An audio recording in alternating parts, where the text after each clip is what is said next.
Good morning students हमने छठी कक्षा की रामायण पुस्तक में पाठ 6 शुरू कर रखा है। दंडक वन में 10 वर्ष, उसमें हमने हाफ लेसन की रीडिंग कर ली है। आगे हाफ लेसन की अब हम रीडिंग करेंगे। राम ने मुस्कुराकर लक्ष्मण की ओर देखा, अपना परिचय दिया, सीता की ओर संकेत करते हुए कहा, ये मेरी पत्नी है, मेरा विवाह हो चुका है। ये शूर्पणखा को सब बातें कह रहे हैं कि शूर्पणखा आई है ना वहाँ वन में, वो उससे राम जी से विवाह करना चाहती है। राम के मना करने पर लक्ष्मण जी से विवाह करना चाहती है। ये तब का वार्तालाप है। राम शूर्पणखा को पहचान गए थे, फिर भी उन्होंने उसका परिचय पूछा। शूर्पणखा ने झूठ नहीं बोला, सच सच बताया कि वह रावण और कुंभकर्ण की बहन है और अविवाहित है। अविवाहित मीन उसका विवाह नहीं हुआ है। राम के मना करने के बाद वह लक्ष्मण के पास गई। लक्ष्मण ने कहा, मेरे पास आने से तुम्हें कुछ नहीं मिलेगा देवी, मैं तो राम का दास हूँ, मुझसे विवाह करके तुम दासी बन जाओगी। लक्ष्मण ने शूर्पणखा को पुनः मीन्स दोबारा राम के पास भेज दिया। दोनों भाइयों के लिए यह खेल हो गया। शूर्पणखा उनके बीच भागती रही। क्रोध में आकर उसने सीता पर झपट्टा मारा। सोचा कि राम इसी के कारण विवाह नहीं कर रहे हैं। लक्ष्मण तत्काल मीन्स उसी समय उठ खड़े हुए, तलवार खींची और उसके नाक कान काट दिए। खून से लथपथ शूर्पणखा वहाँ से रोती बिलखती भागी अपने भाई खर और दूषण के पास। वे उसके सौतेले भाई थे, उसी वन में रहते थे।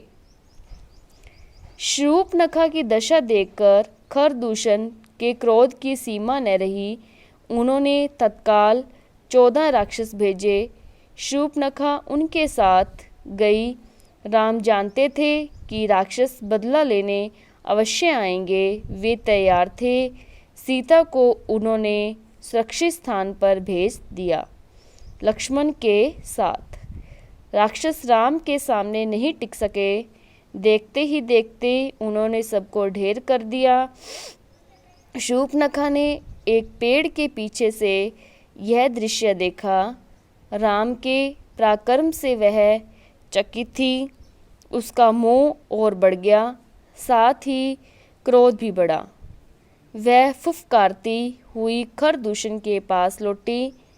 इस बार खरदूषण राक्षसों की पूरी सेना के साथ चले। खर ने देखा कि आसमान काला पड़ गया, घोड़े स्वयं धरती पर गिरकर मर गए, आकाश में गिद्ध मंडराने लगे।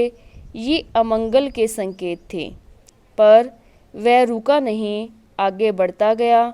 घमासान युद्ध हुआ, अंत में विजय राम की हुई। खरदूषण सहित उनकी सेना धराशायी हो गई। कुछ पिछलग्गू राक्षस बचे, वे जान बचाकर यहाँ से भाग निकले। भागने वालों में एक राक्षस का नाम अकम्पन था। वह सीधे रावण के पास गया। लंकाधिपति को उसने पूरा विवरण बताया।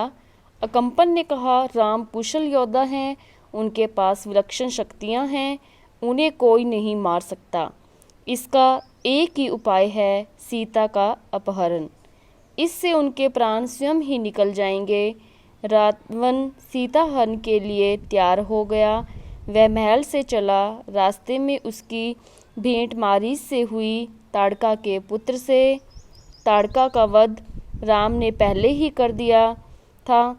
मारीच क्रोधित था, पर राम की शक्ति से परिचित था। उसने रावण को सीता हरण के लिए मना किया, समझाया, कहा, ऐसा करना विनाश को आमंत्रण देना है। रावण ने मारीच की बात मान ली, चुपचाप लंका लौट गया। थोड़ी ही देर में शूर्पणखा लंका पहुंची, विलाप करती हुई, चीखती चिल्लाती।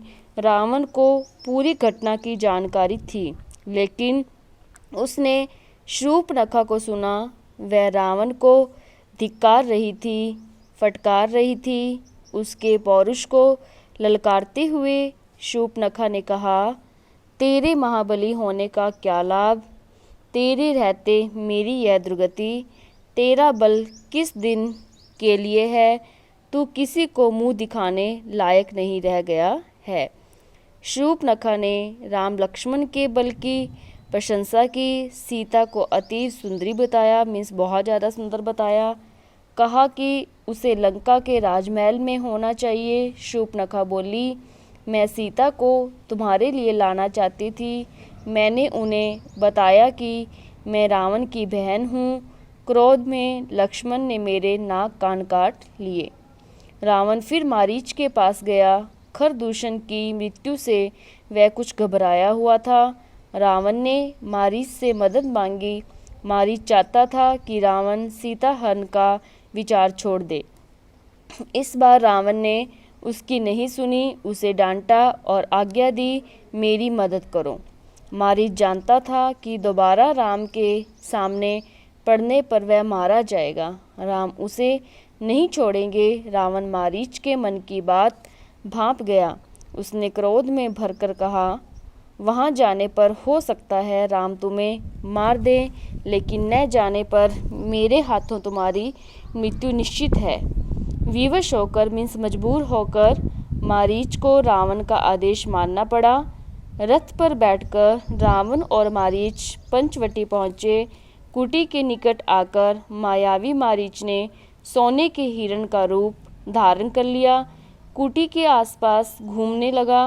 रावण एक पेड़ के पीछे छिपा था। उसने तपस्वी का वेश धारण कर लिया था। सीता उस हिरण पर मुग्ध हो गई। उन्होंने राम से उसे पकड़ने को कहा। राम को हिरण पर संदेह था।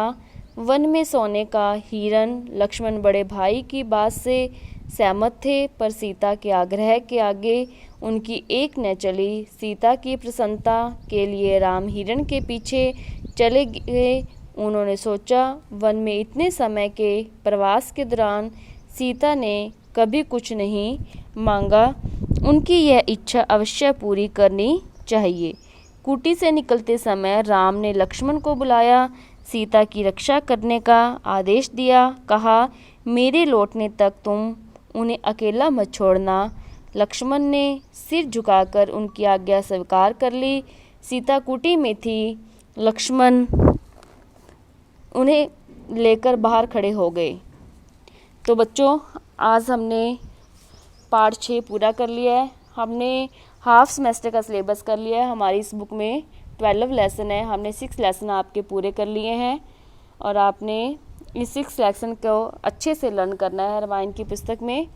अब पार्ट 6 का आपने पठन भी अवश्य करना है और इसमें जो क्वेश्चन आंसर बनते हैं उसको आपने रफ नोटबुक पर लिखना है। तो बच्चों, जब आपकी ऑनलाइन क्लास होती है ट्यूसडे को, तो मैं आपका इस लेसन जितना भी इस वीक मैंने आपको सिलेबस कराया है उसका टेस्ट लूँगी। आपने अच्छे से लर्न करना है। धन्यवाद।